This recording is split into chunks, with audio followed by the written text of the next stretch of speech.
All right, thank you so much for joining us for Benfica Worldwide, the first one of this season. Whole revamped model that we put together. Got myself and my buddy here, Dylan. How you doing, buddy? I'm back. He's No, dude, back. I'm spoke about it in the post game show. So some personal things came up, but it's good to be back Ooh. finally. I feel like a guest myself on this show today, so just looking forward to it and talk to Nelly about what's going on. There we go. Happy to be back. Yeah, man. And our guest today is going to be all the way from Bermuda. So we got some of you have had the pleasure of meeting him on your travels, whether you went to the ICC tournament or whether you're out Hmm. in Portugal recently. You got to see Nelly out there. So lo and behold, Kevin! Cynthia! Woo! on his bike there. He's riding around with the Benfica logo. I love these videos. If you follow him on Twitter, I saw on his Twitter handle on here. He posts some hilarious videos of going around. He's got the same taste in coffee as I do. I love that little coffee, and I got my espresso Mhm. machine. Hell Well, yeah, hell yes, yeah. definitely. Yeah, man. So you know what, Dylan? Yes, Kick sir. it off, buddy. Let me kick this ball straight into the net, Vinicius style. No, I'm kidding, or whatever.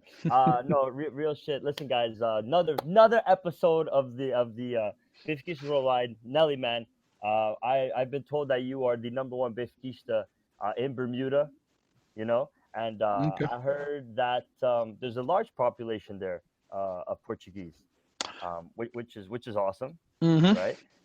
Especially that a lot of them are Benfiquistas. I have some family friends out there who tell me this. So I don't know if it's true or not. But regardless, Hmm. we're here for Benfica. Tell me, how did it start? What was the initial boom that made you to Benfica? Were you born into it? Did you? Tell us the story. Well, well, when I was younger, my parents were never the football type.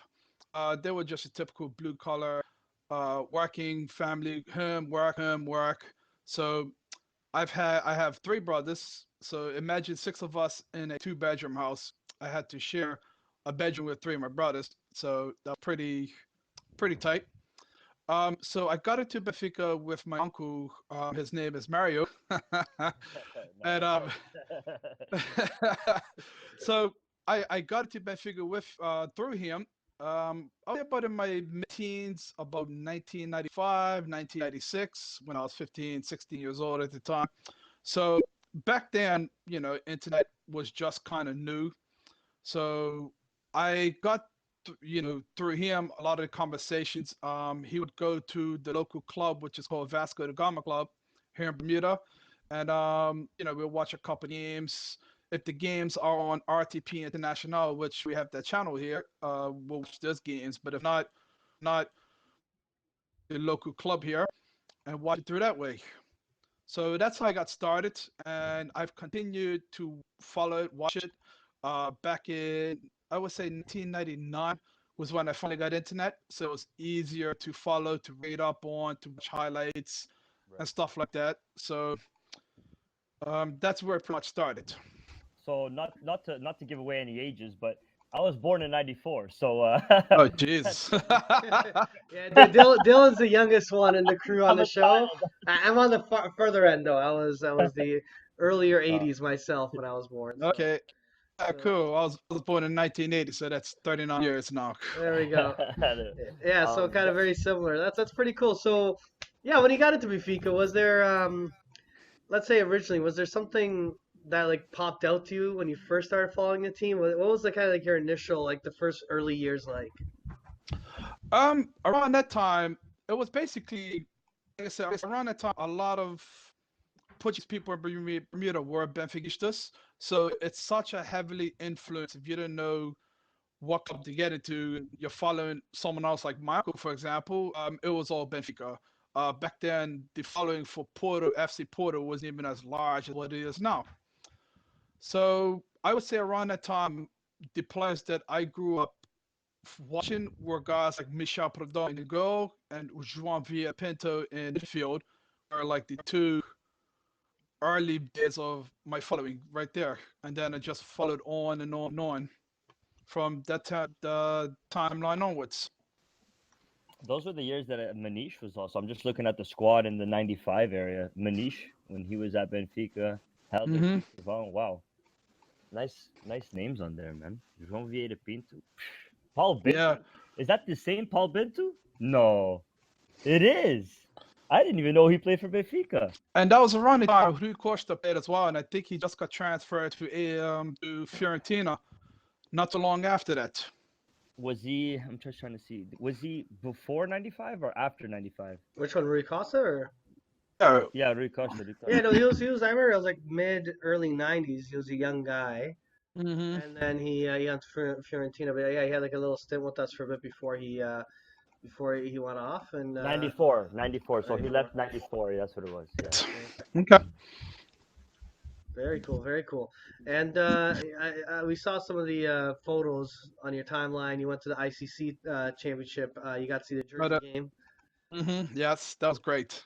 Was that like your first? Now I don't know how often you make it to like obviously you're in North America, but how often you actually make it to the U.S. side to go check out like these friendly games? Is that the first time you checked out a friendly game, or have you done it I before? I was in Toronto when PSG came into town at the BMO field in Toronto, so I Oh, watched I could that have game. got you a beer. Represent, Oh, we represent. were Oh. there. We were there. We probably bumped into each other, didn't even know, right? That's hilarious. That's awesome. So I went to the game because I stayed with my cousin Patricia, who stays in Milton, which is not too far outside of Toronto. Yeah.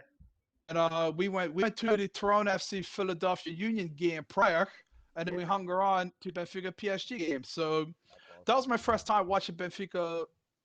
It's watching Benfica play. But I travel to the US all the time to watch other sports like hockey and baseball and NFL. So I travel around to watch sports, but for Benfica, that was the first I've watched them play. That was very cool. What was the feeling like? So you got into a few games, obviously. How many games have you been to? Is it like between the years? Well, I went to the one in Toronto, and then in 2017, I went to watch Benfica play Manchester United, and that was actually unplanned. Because a group of us went to watch the Slasson play Switzerland, and we booked our tickets back in April, and then when the Champions League schedule came out in about July, I think, in August, sorry, Manchester United playing at the Stade de Luche. So I changed my ticket around, had to pay a little extra, but I'm sure I watched that game. That was my first 2017. 2017. Yep. That was a group stage, right, for United, Group or stage. which one was it? Yeah, that was a group stage. That was the one when Svilar had caught the ball and Oh, back Yeah, it and rolled back out from and out, backtrack. Yeah, backtrack right to his net. That was to my Oh, right in the no. corner, which was right below the Manchester United fans in the top Right. corner, right? So I was like, shit. I didn't care about the result because that was my first time at the Stade de Luche, and I was just like a Nelly, little boy living a Nelly, dream. were you starstruck or not when you walked in and saw the field and you saw the whole red stadium? What did you Oh my- feel inside, man? Oh my goodness. I got as soon as we got out of the stop at the Colombo Mall and I got outside and I could see the stadium from the distance, that's when it really hit me like, oh my god, this is really happening, right? So Yeah, that was hell yeah. cool. And then walked along town and you see all that graffiti, all the artwork leading up So into the cool. stadium, and everyone's selling the scarves and The fans memorabilia. were singing and chanting and stuff like that. Oh yeah, it just had this energy, had this raucous feeling amongst it. Goosebumps. Yeah, goosebumps, exactly. And like I said, I've been to a lot of games in the United States to watch NFL hockey and whatnot, but the feeling was never like the one I experienced in the Stade de Luche. You can't That compare. You can't that was compare. yeah, you can't compare. That was just a different feeling, different vibe.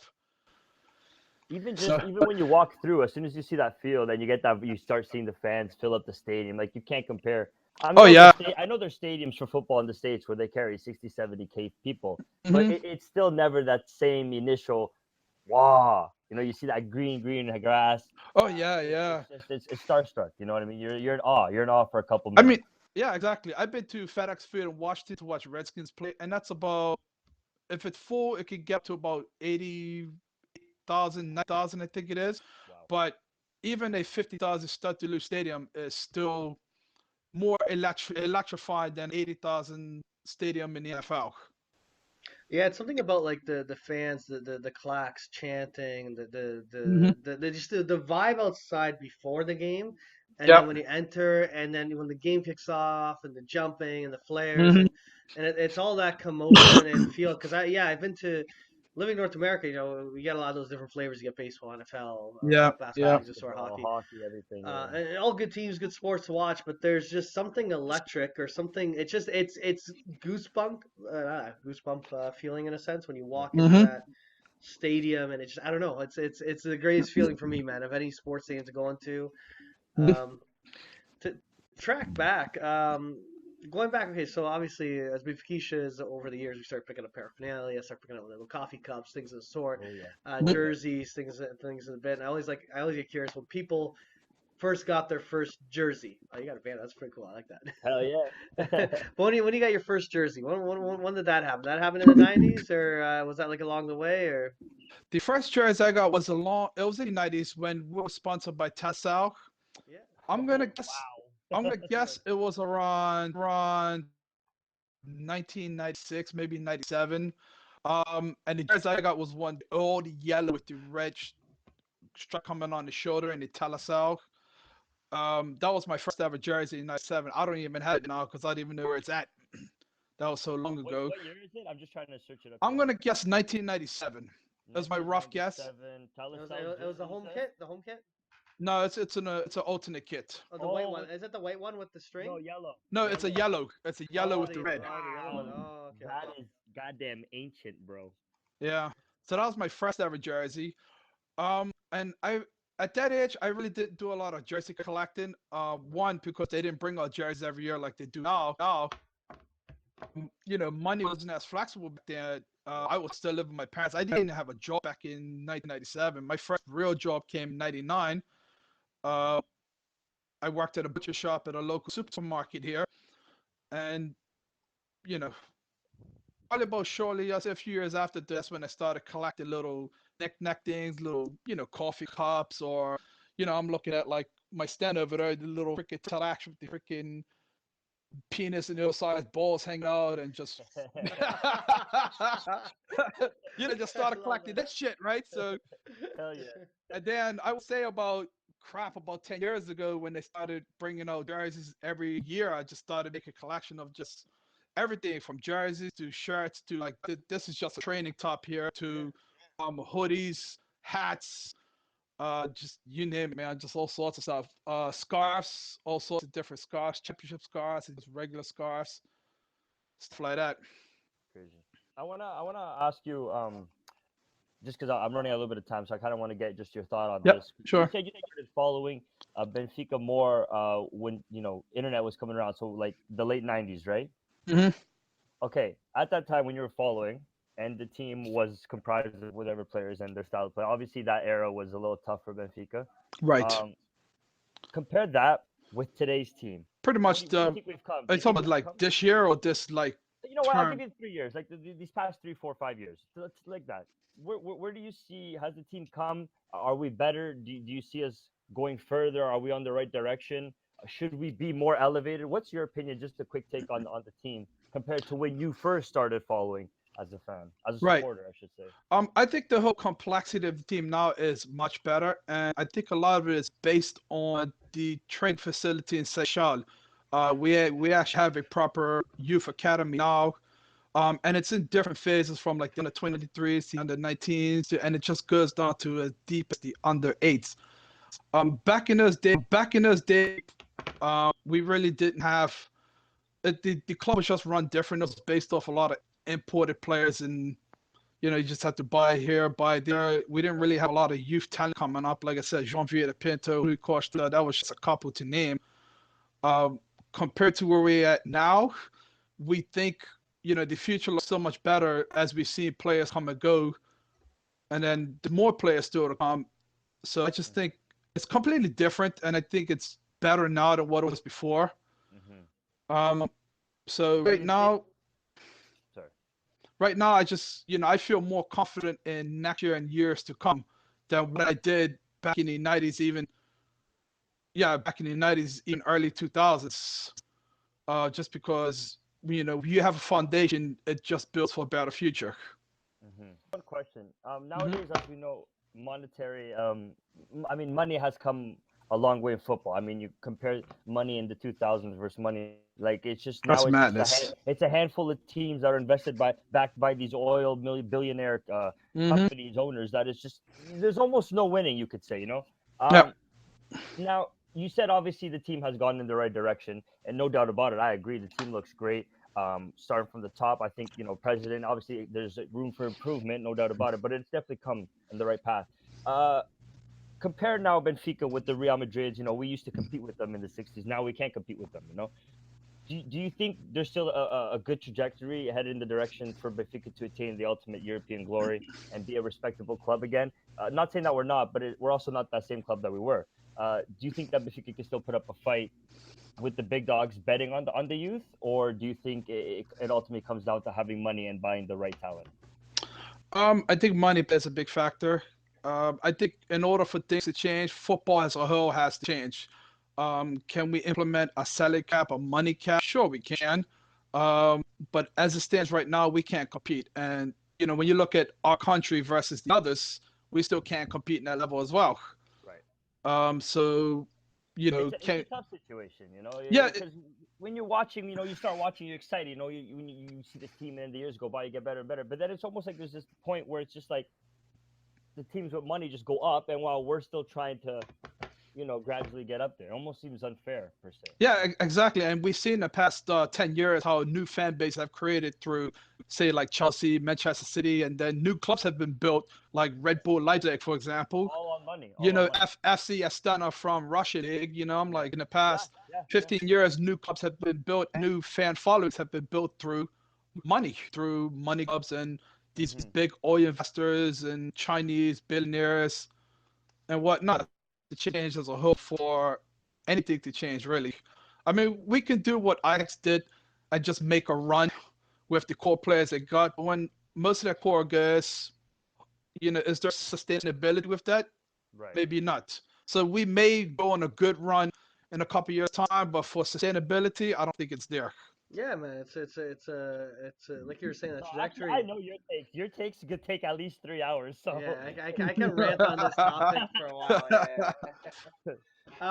Yeah, man. No, I agree with what you're saying. Kind of that analogy you're using, like Real Madrid taking off, or these money clubs taking off with the money they're spending. Benfica also is trying to like rev up. It's kind of like a racing analogy. You got like we've added more horsepower or like RPM to our vehicle. Like we're accelerating a bit more, but it also feels like the competition, like everything like F1 or something like that, also invested at a faster pace. Yeah. Like, and I'm not saying invested in like youth production, but the money they're spending Right. is allowing their vehicles to take off at a certain Exactly. speed. But I do believe I'm a big believer that if you hold on to the right core players, Mm-hmm. you got the right youth individuals coming up, and when Mm-hmm. you kind of strike that Goldilocks scenario where okay, the youth has just enough experience and enough talent to push the team further, and the core that we've held on is good enough. They have a year where you sign a couple of veteran players that are Mm-hmm. maybe on the fringes, and that's what Ajax did.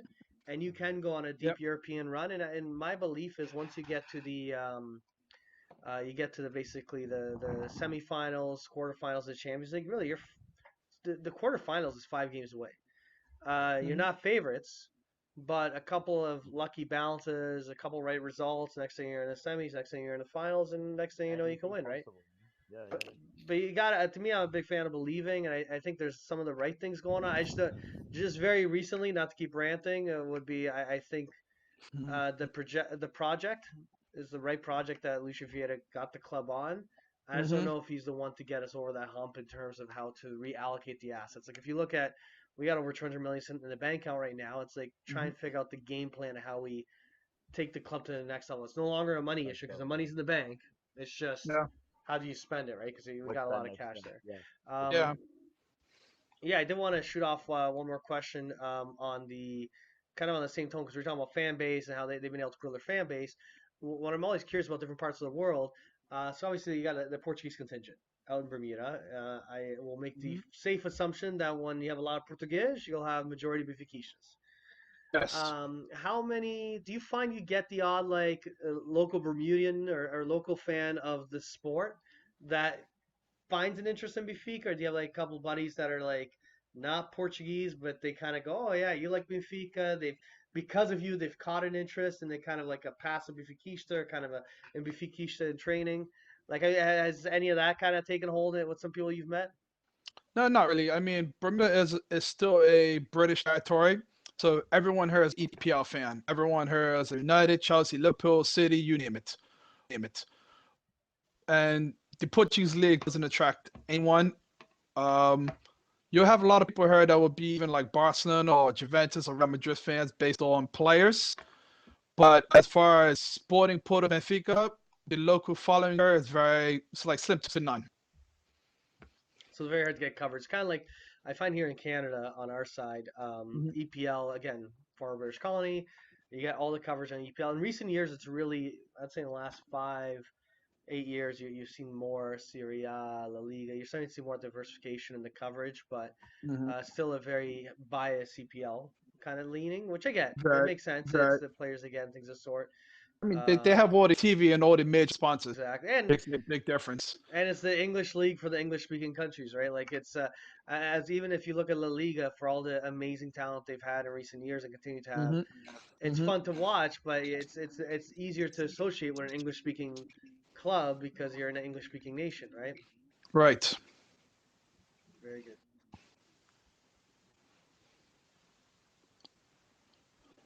Looks like Dylan's mic cut off. Oh, pop up Yeah, there, and look, we got a new yeah, person joining us here. We got Luigi out of England, yeah. I and had to do it, man. I had to do it. yeah, he's got to jump in, man. He hears there's something going on in Bifikisha Worldwide. He taps in, zips Dylan out of the show, and he's back in, and Yeah, sorry, dude. It's he's my a, time now. he's a vai para trás trabalhar. You got to go back to work. So we So got yeah, go ahead, man. Go so ahead. we got the whole Commonwealth over here. We got obviously Nelly out in Bermuda, Luigi in the Queen's England himself, and myself here in Canada.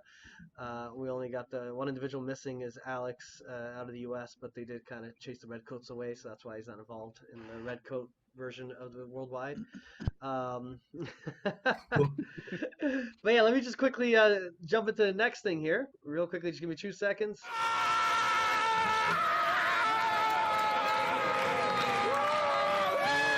Perfect. I had a little video clip that just played of you celebrating at the luge. You went recently. Tell us about that trip. How'd that go, man? Oh man, it was great. I loved every minute of it. Um, as far as I've been to Lisbon 2 times prior to there, so I did a little bit of sightseeing, but the whole joy of the trip was going to the game. So it was funny because the day before I couldn't find this mega bar place, right? So I didn't know it was a lunch wagon that just comes and goes as it comes and goes as it. I got a metro stop and I was walking around. Then I saw the parking lot and then I saw the roundabout. I'm walking around, and I'm texting these guys, Timo and Maz, like, yo, where's this thing? I've walked around for like 2 hours trying to find this mega bar at game time. So, right there, that was my overexcitement on just how excited I was. So, so, so I did the stadium tour. Yeah, I can go 10 times and do stadium tour 10 times. That's how cool it is. That's how much I love it, right? So, and then when it came to game time, me and my buddy, I took a friend from Bermuda who's from Canada, originally from Nova Scotia. So he's never been to a European football game. He's always been to hockey games, but so I took him with me on this trip, and when we got out of the metro stop, and as soon as we started walking up the hill, the Porto Maritimo game was on, and Maritimo. So everyone's all celebrating. I'm walking up like, oh shit, man! I got an entrance. I got an entrance like this. Oh man, like So then I see Maz, and then we started conversating, and then we just had a few drinks, probably more than a few drinks. Yeah. And that right there was fun. I got to meet Dago. I got to meet the big tall guy Philippe. I got to meet Magda, Anna, and a couple other people that we associate online on Twitter. They're all very, very awesome people. I've had the pleasure of having a couple drinks with them myself. Luigi Mhm. also. Uh-huh. It is a wild time going to the Mega Bar, just going to Luge in general. It's a fun time, man. Those Euro beers can go down so easy. Oh yeah, I mean these guys were when I got there, I bought around for everyone. And I didn't notice the size differential, so we just got the medium size cups, which is about $1.50. Yeah. But I found myself I'm like, fuck, I'm drinking this thing. Like I go upsize to the big cups. On my speed, these $3 16-ounce cups or whatever they were. So I was just nailing them back while everyone's catching up, right? So that was cool too, It's it's the experience, man. I mean, like you said, I've had the opportunity to do it, and it was before the big match, the last match of the season, and that made it even better. But like when I went to the match, the second half is a blur. Like we drank before the game, and then I started drinking at halftime because we went to this like sort of bar area thing, and it's like you get a wristband, it's free. Okay. Right. By the time I got to the 60th minute, I was like, I don't know what's going on anymore. Like, hey, yeah, man. So, yeah, because they turned me like, yeah, but like, who the fuck comes up with that rule? So we started drinking more and more until it was game time. So the first game we got there early because my buddy had never seen the Eagle fly into the stadium. So I wanted to get there about 20 minutes early. We got videos of that, and then we got to our seats, which was cool. And Morenense 4-0, so that was great. Whoa. That was, I believe Vinicius scored 2 goals in that game. So it was awesome. Nice. Is that your like forever like sort of favorite game? Or do you have like a game that is like just marked in the back of your memory? Because whether you watch it live, whether you watch it at home with family or whatever, there's always a game that we remember the most. Is that the one or? No, man. In my lifetime, the game I remember the most, and I still remember, was in 2006. We were playing the Champions League at Anfield against Liverpool. And that right there, to me, for me personally, was the best game for me. Simon Sabrosa scored the first goal, and then Michele scored the second on a half bicycle, half volley, just to put the nail in the coffin. So that was great. And the reason why, I'll tell you why, because to watch a lot of Liga NOS game, whoever sponsors Portugal, whatnot, it's cool. But when something like the Champions League, because I live in Bermuda and everyone's all EPL fans, everyone's all English here, and to have a Portuguese team to knock out not just an English team, but also defending Champions League champions as well in 2006. So that right there was more special than any. 6, And then the next big special game was in 2014, the game right after Eusebio's death, when we beat Porto 2-0 from Rodrigo and Zico Garay. That was probably the next biggest game of my life right there. Fair play, man. Those are good games. Those games are classic. Two great classic games. I tell you. Yeah. They're burnt in. Now, when you watch your games at home, like most of us, we wish we lived next to the Luge and got to go to all the games. Right? The people that get to do that, I'm very envious of them, and I'm very happy for them. But for us, we all have our own routines, our own rituals, right? Is there like yourself when you watch a Benfica game? Is there like a set routine you have, or is it like different every time, or what's that like for you? Well, when I get home, fam goes in the other room. That's almost, and it's almost like it's just a routine now. It's once she knows I'm home and the game's coming on, she just gone. She just goes away because your fucks fly and things get tossed. I remember once I broke a screen on the door because I threw something at her, broke the screen door. You know what I mean? Obviously little things like controllers and so that's the ritual there. I just sit down. I like peace and quiet. I've been invited to clubs, the local Portuguese bar here, Vasco da Gama. I've been invited. I'm like, my own, a shirt like this. I've worn this shirt. I got this shirt in. How did I get this, sir? Last year, I think it was. And I wore this. Yeah, it's a training top, and I wore this to every game that I've watched at him.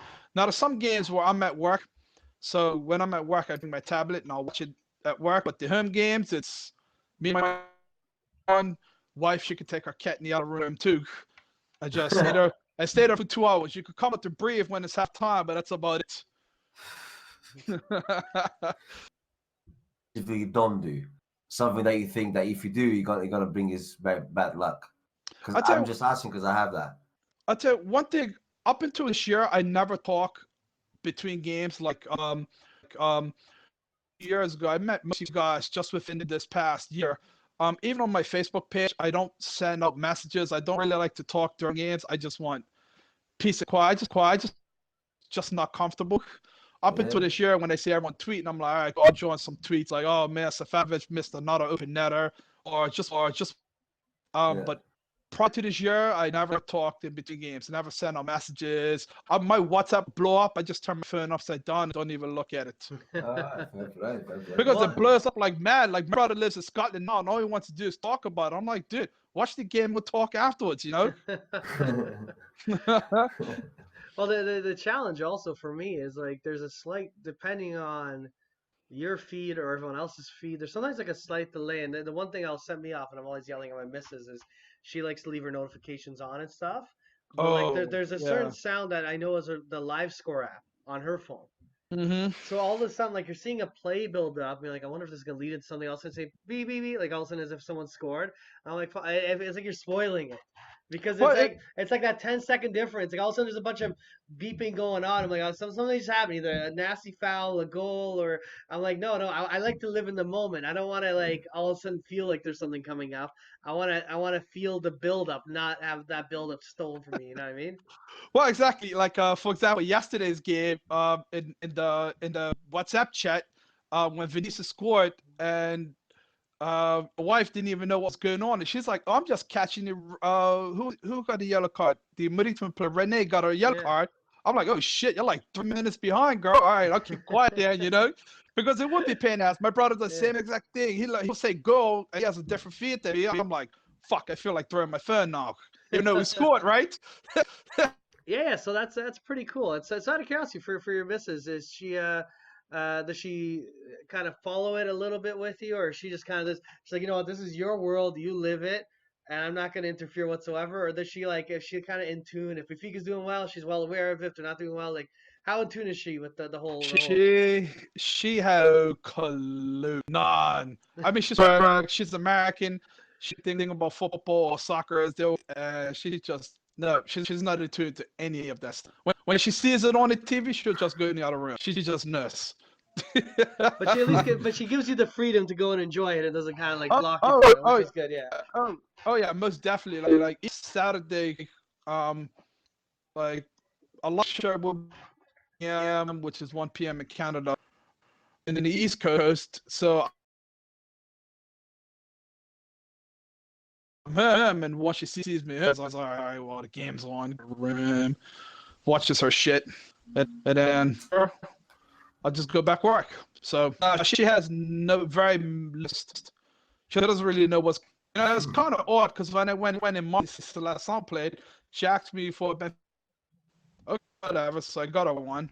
So she hurt, but she has no clue what's going on.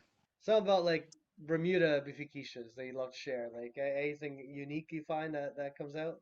Side of things, not really. But you guys have that island life, so you're a little bit more laid back, I'd assume. Even talking to you have a little bit more chill demeanor. Oh yeah, man. We stress-free life down here. We have an island is very slow paced, mellow. We drink not just beer, but a lot of alcohol. People are like, you know what? You could mellow yourself out, and you're good. And that's the lifestyle we live here. You know? So it's cool. Cool.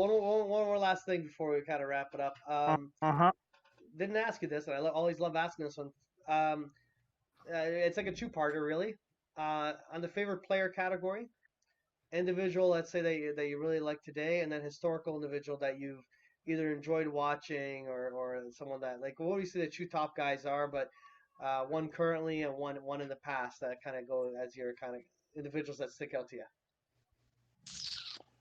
Okay, I'm gonna pass. My player when I was growing up was Gomes. Gomes? And reason why because he was one of at the time only Benfica and João Pinto that actually played well for Benfica and Seleção.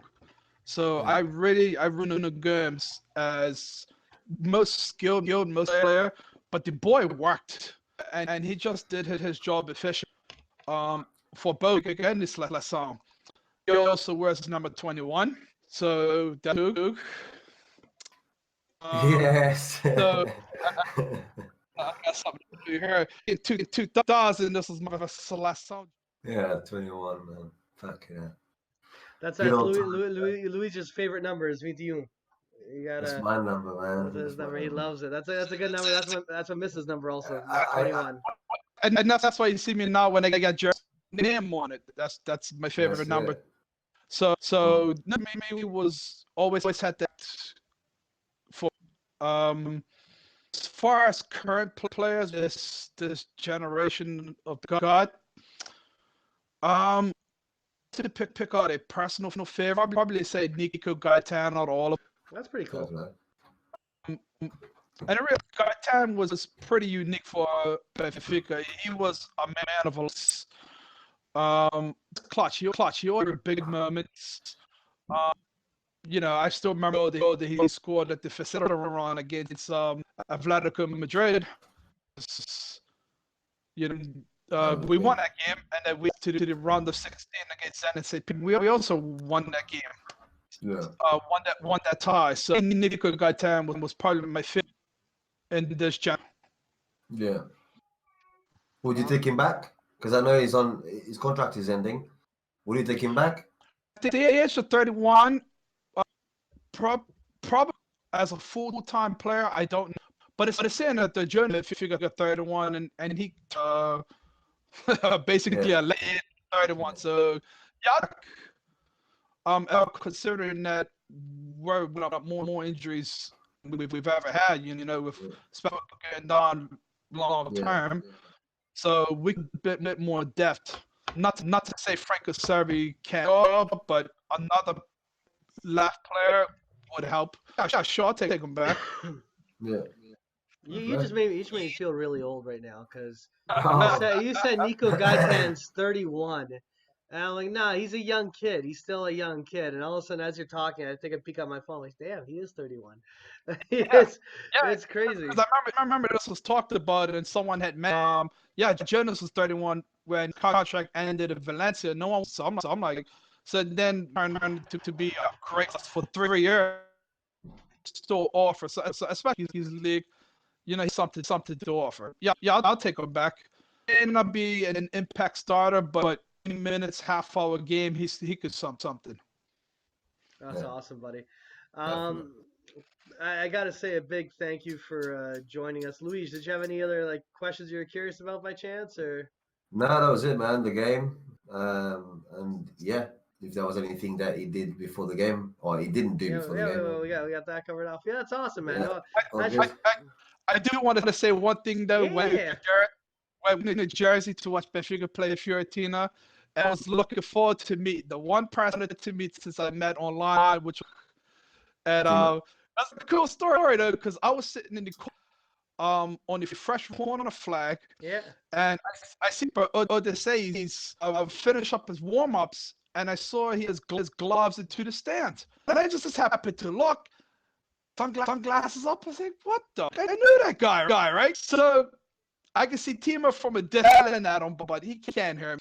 So I see him right there, I guess, assuming to go towards the bar, which I was going to the bar. We just happened to bump each other. We were both red hats and beards. That was my beard's trip at the time I had it long.